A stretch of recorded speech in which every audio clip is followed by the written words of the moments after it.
श्री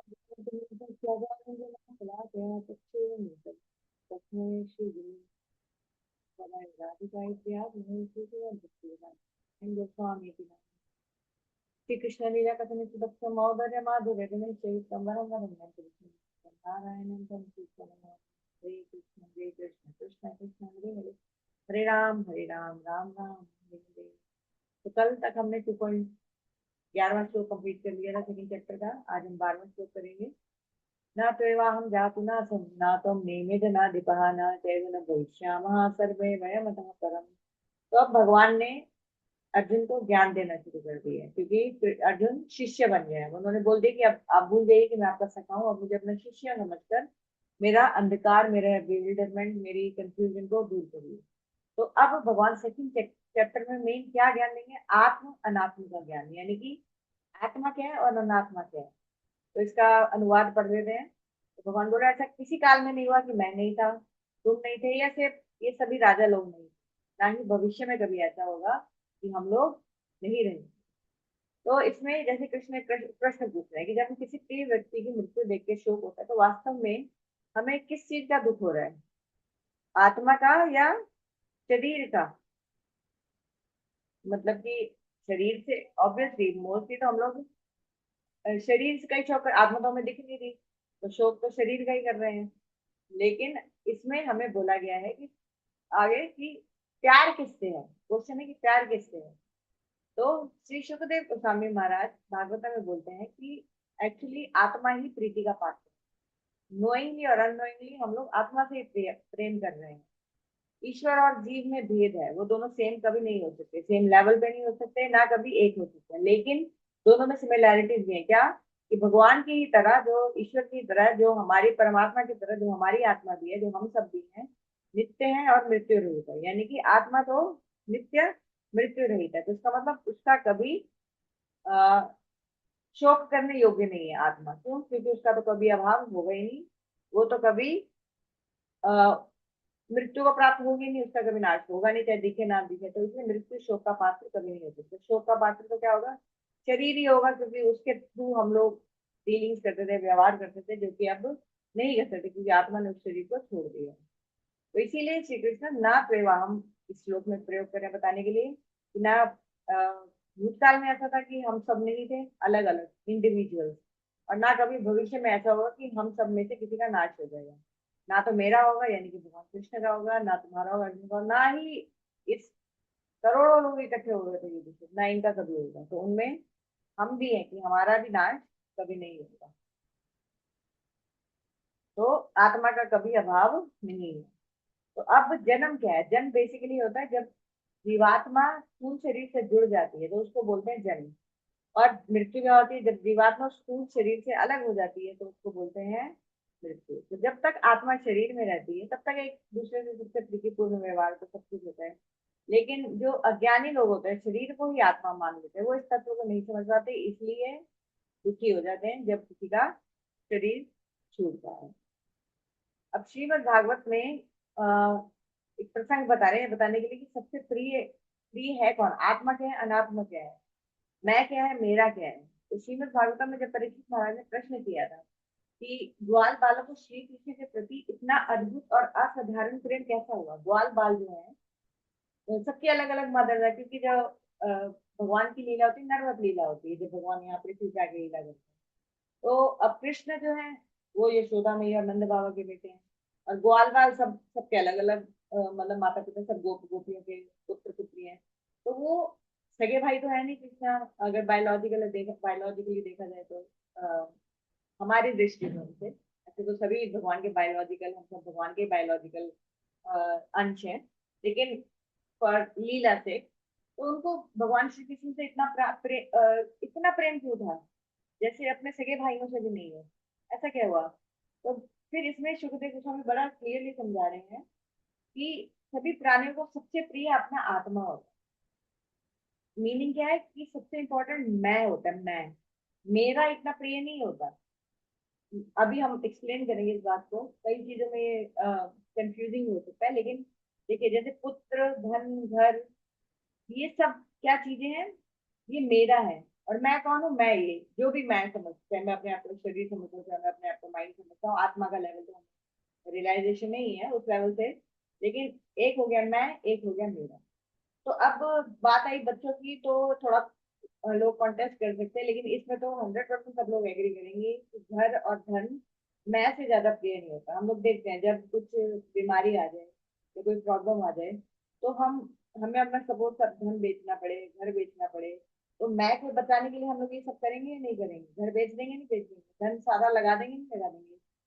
क्योंकि मेरा प्रिय है, मेरा घर भी मुझे प्रिय है, मेरा धन भी बहुत मुझे प्रिय है, लेकिन मेरे से ज्यादा, मैं से ज्यादा प्रिय नहीं है। क्योंकि अगर मुझे कुछ हुआ तो मैं ये सब चीजें छोड़ने को तैयार हो जाऊंगा, बेच बात के मुझे ठीक करो, मैं रहना चाहिए। तो इसीलिए सबसे प्रिय क्या होता है? मैं। अब बात आती है बच्चों की, तो माँ बाप तो बच्चों को बहुत प्रेम करते हैं। इनफैक्ट भगवान का जो निस्वार्थ प्रेम है हमारी तरफ, भगवान का जितना प्रेम, उसका जो छोटा सा फ्रैक्शन दिखता है इस धरती पे, तो वो माँ बाप के ही अपने बच्चों को प्रति प्रेम करते हैं। छोटा सा फ्रैक्शन है, ऐसे करोड़ों माताओं का बात कर ले भगवान के, जो हम अपने, हम जो जी हैं, उनके प्रति जो भगवान का प्रेम है, वो उसका एक अंश भी कंपैरिजन नहीं किया जा सकता।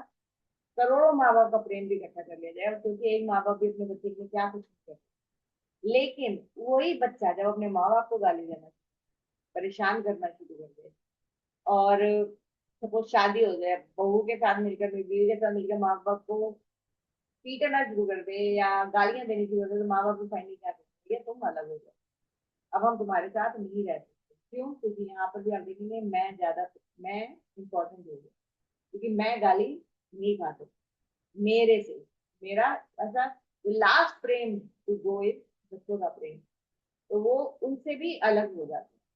अभी मैंने रिसेंटली पढ़ा कि एक पिता अपने, अभी कल ही परसों केस में पढ़े थे कि मुस्लिम फैमिली थी, वो बेटा अपने माँ बाप को बहुत मारता था, भाई बहनों को भी बहुत मारता था। अडल्ट है वो, ऑलरेडी 30-35 साल का होगा। तो उसके बाप ने फाइनली गलत, तो मेरे घर से निकल जाए, तो वो बच्चा अपने माँ बाप को इसने घर से निकाल दिया पीट मार के। तो बाप ने फाइनली कोर्ट में केस किया, और कि मेरे बेटे ने मेरे साथ ऐसा किया, मेरे को अपना घर वापस चाहिए। ये अभी परसों आया है, मैं आपको, अगर आप कोई चाहेंगे तो वैसे गूगल भी कर सकते हैं, न्यूज पता चल जाएगी। अब फाइनली वो कोर्ट ने अपने, उसके पिता के हक में फैसला सुना दिया, और उस लड़के ने अपने बाप को, जैसे कोर्ट से बाहर आए, फैसला हो गया था कि बाप को वापस मिल जाएगा, उस बेटे ने अपने बाप की हत्या कर दी। तो देखिए, तो मैं उस बाप को जो बच्चों को इतना प्रेम करता, उसने फाइनली कोर्ट में केस कर दिया था कि ये बच्चे से मेरे को निजात दिलाओ, मेरे को अपना घर वापस दिलाओ। इसने, मैं इसको निकालना चाहता था, इसने मुझे मेरे घर से निकाला। वो फाइनली ऐसा हुआ कि बेटे ने बाप को। तो मैं एम क्या है? मैं हमेशा ज्यादा इंपॉर्टेंट रहेगा मेरा से, या आत्मा ही सबसे प्रिय होती है। अब प्रत्येक देहधारी को अपनी आत्मा के प्रति जितना प्रेम और स्नेह होता है, उतना प्रेम पुत्र धन घर आदि के प्रति नहीं होता, जिससे वह मेरा मान, मैं और मेरा इन दोनों में बड़ा होता है। मैं आत्मा हूँ, जबकि मेरा बाकी सब वस्तु है। मनुष्य को मैं अर्थात आत्मा से सबसे अधिक प्रेम होता है, और मेरी वस्तुएं केवल इसलिए प्रिय लगती है क्योंकि उनका संबंध तुझसे है। जैसे कि बैंक में करोड़ों रुपए पड़े हैं, करोड़ों अरबों रुपए, लेकिन मेरा प्रेम किससे है? सबके पैसे से है।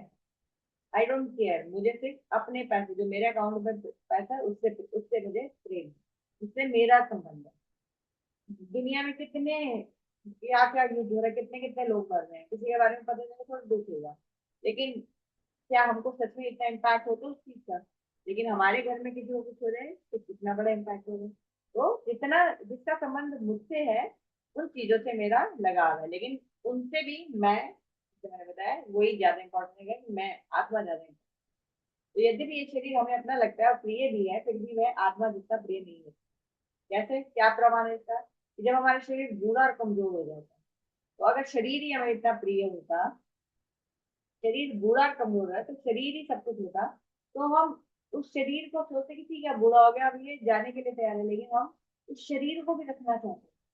क्यों? क्योंकि जीने की इच्छा किसमें है? शरीर में नहीं है, शरीर जड़ है, आत्मा में है।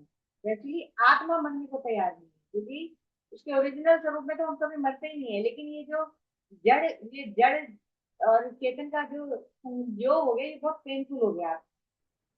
तो सबसे शरीर सबसे इम्पोर्टेंट हमेशा आत्मा होती है। अब बात आती है कि कृष्णा कैसे, जैसे इवन गोपियां भी जो थी, जो मदर थी गोपियां थी, जब कृष्ण और सब गोप बालक शाम को गाय चरा कर वापस आया करते थे, तो अपने बच्चों को बाद में देखती थी, पहले कृष्णा को ही गले लगाती थी, पहले कृष्णा से ही प्रेम करती थी। वही ग्वाल वालों का हाल है कि अपने सगे रिश्तेदार से प्रेम जितना कृष्ण से प्रेम क्यों। देखिए जैसे हमने अभी पता किया, जैसे आत्मा सबसे प्रिय होता है, तो जो भगवान कृष्ण है वो आत्मा की ही आत्मा है, हम सबका एग्जिस्टेंस ही उन्हीं की वजह से है।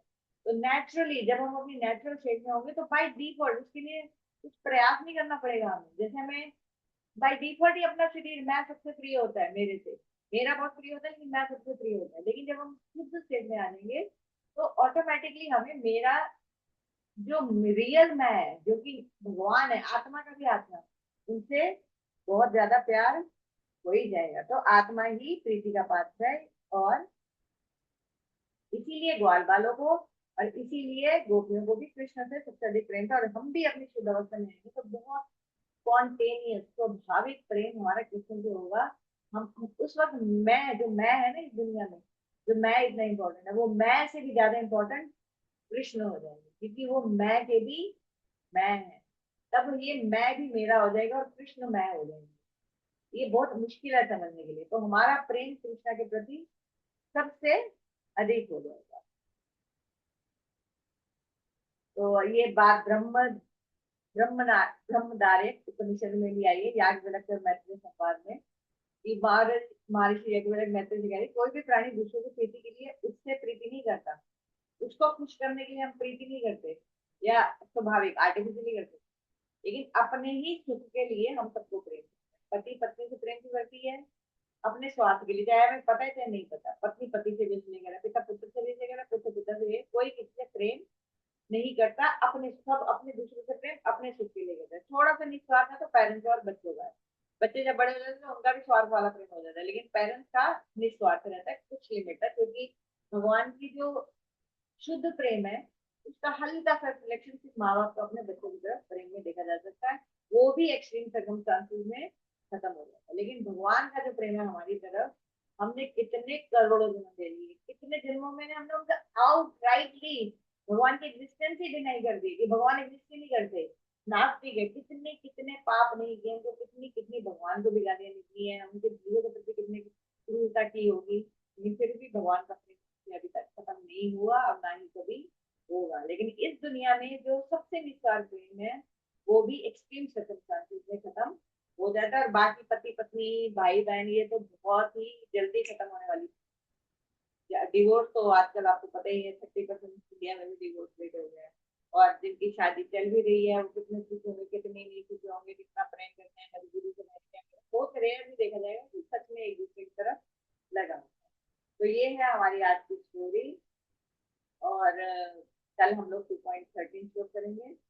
और again thank you very much for joining. आपसे फिर हम लोग कल मिलते हैं। हरे कृष्णा कृष्णा कृष्णा हरे हरे, हरे राम।